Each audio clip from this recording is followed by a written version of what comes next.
Namaskar. Welcome to another episode of Editorial. Lot of my viewers wrote to me asking me for updates on Manipur. In fact, my apologies to my viewers. I should have done this long back. I didn't. So I'm going to give you updates on Manipur. I'm going to give you updates from where I left, that is in August.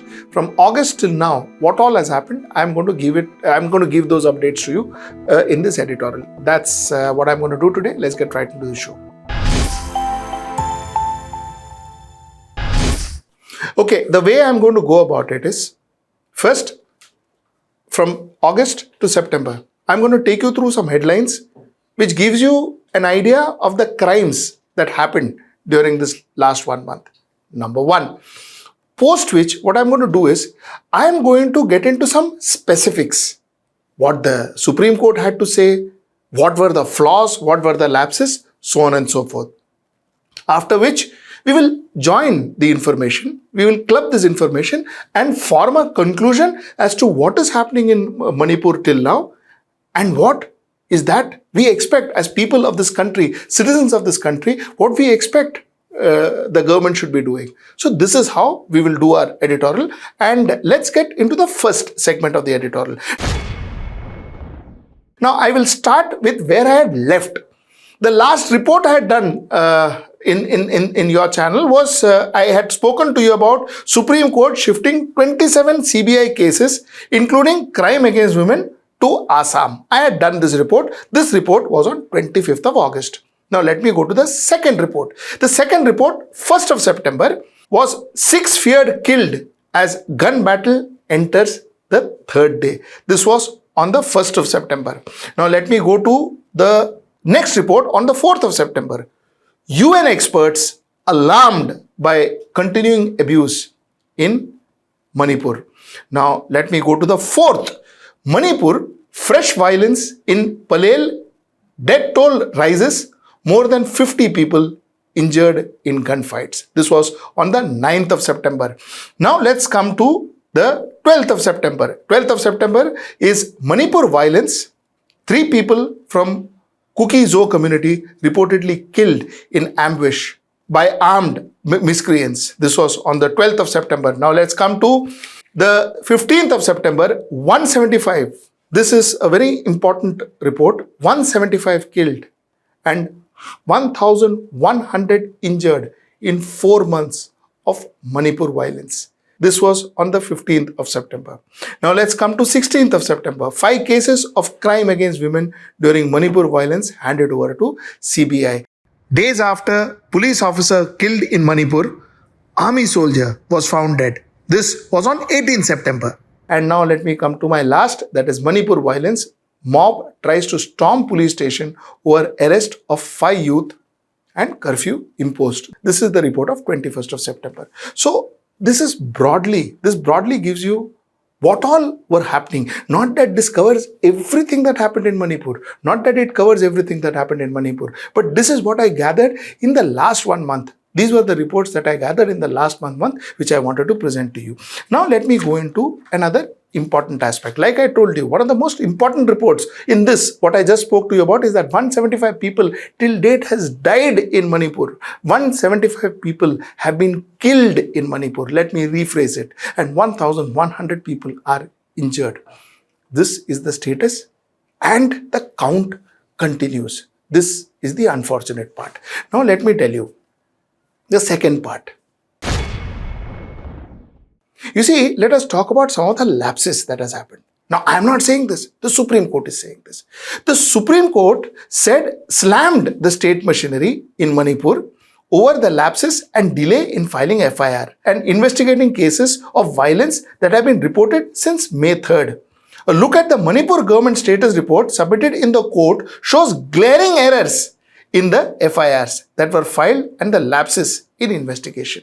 The government submitted that 6,523 FIRs were filed in Manipur from May 3rd when the violence erupted to July 3rd.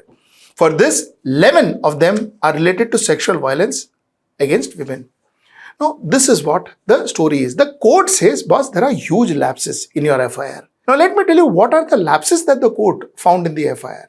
The lapses that the court found in the FIR is, one is serious offences missing from the FIRs. Omit serious crimes that the person is committed. So the FIR becomes weak. So that's the way to help a culprit. Secondly, they spoke about wrong sections on the FIR. Wrong sections on the FIR, again, you make the sections weaker and saving the culprits. I will go more. Lack of action against police identified people. There were absolute lack of action against police who have not performed their duties the way they should have. People who have been involved in violence. These were some of the lapses that the court found.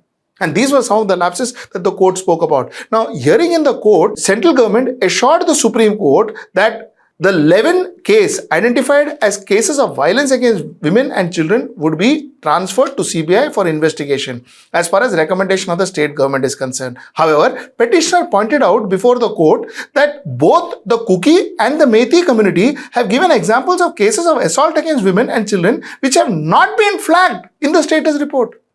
While the government says, okay, we will hand over everything to Assam, hand over everything to CBI, all that is happening, but Arey Baba, case tum flag off hi nahi karega. You are not showing the cases where there have been assault against Kuki women, Methi children, Kuki children. You've not even flagged it off. So what are you talking about?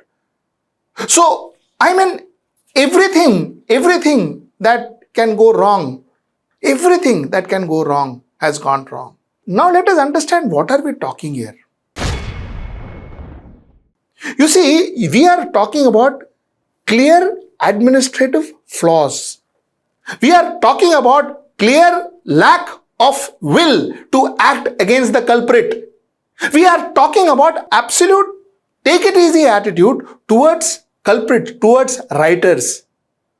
Who are promoting these writers? Who are promoting these people who are creating violence? And why are they promoting it? Why are actions not taken? The most important point is, this happened in May, June, July, August, September, 5th month. The violence just doesn't seem to be stopping. I spoke to you about almost the whole of September. Almost every second day there are violence. And these are reported violence. God knows how many violences are not reported. I will come to the reporting part. So every day there seems to be violence. But what has not changed? The Chief Minister has not changed. The person who is heading the administration, who clearly seems to have failed in delivering his duties, is still sitting there. That's the first question I want to ask. The second question I want to ask is to Supreme Court. You see, the Supreme Court, the Honorable Supreme Court, seems to be giving a lot of sound bites, making a lot of statements. But when it comes to actual delivery, I don't think much is happening from the Supreme Court end.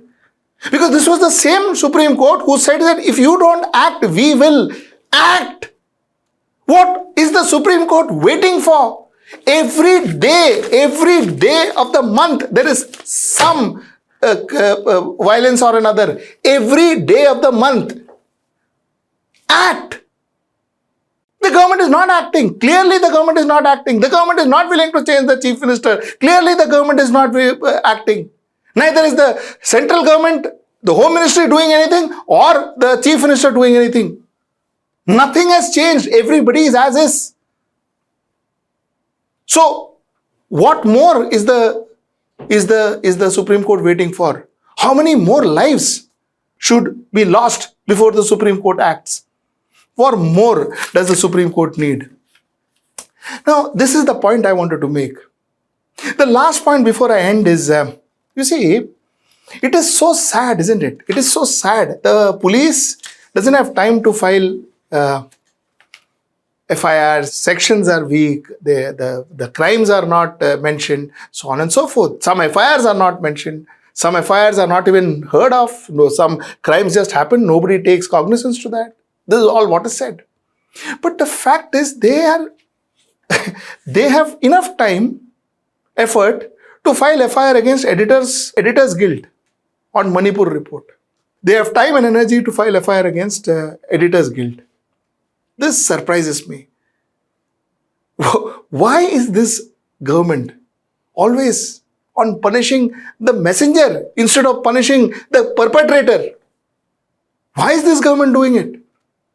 These are questions that I wanted to ask, and this is the update, the way I see it. Like I said, most of these I have gathered from various newspapers, various reports that I and my team could research on, and this is what I wanted to tell you. But what I see is very disturbing. What I see is very depressing.